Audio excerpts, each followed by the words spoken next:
समस्त को सप्रेम साईराम। आसंतु सुनिबा प्रशांति अनुचिंता। आमे एही जीवनर अनियमितता भीतर गति करुथुबा बेले आमे केउ सब चिरस्थायी संदेश गुड़िकु आमर जीवन रे मार्गदर्शिका भावरे ग्रहण करिबा आवश्यक।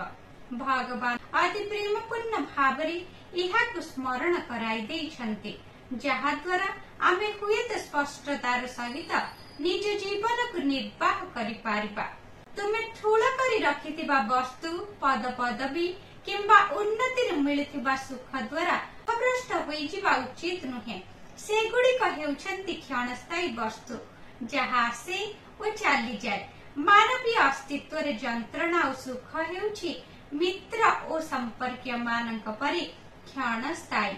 मनुष्य तार प्रकृत स्वभाव अंतर्निहित दिव्यत्व को सदा सर्वदा अनुभव करिबा पई प्रयास करिबा आवश्यक एवं क्षणिक आवेग भितर आदौ बुड़ी जिबा उचित नुहे।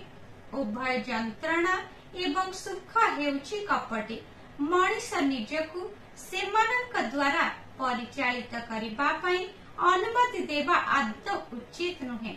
आत्मा समय एवं आकाश को मध्य अतिक्रम करि पारे। यह हेउछि शाश्वत और अपरिवर्तनीय। आत्मार प्रकृति विषय रे अनुसंधान करिबा पई चिरस्थायी दर्शन शास्त्र रे संदेश दिया जायछि।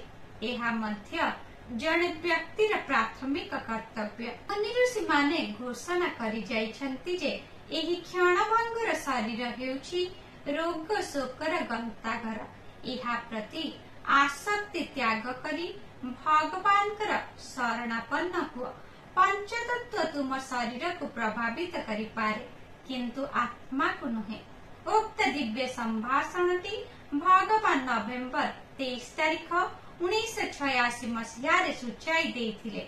कहिबार तात्पर्य जीवन परिवर्तन रे परिपूर्ण, जहा क्षणस्थायी। केवल दिव्य प्रेम ही स्थिर एवं स्थायी। जय साईराम।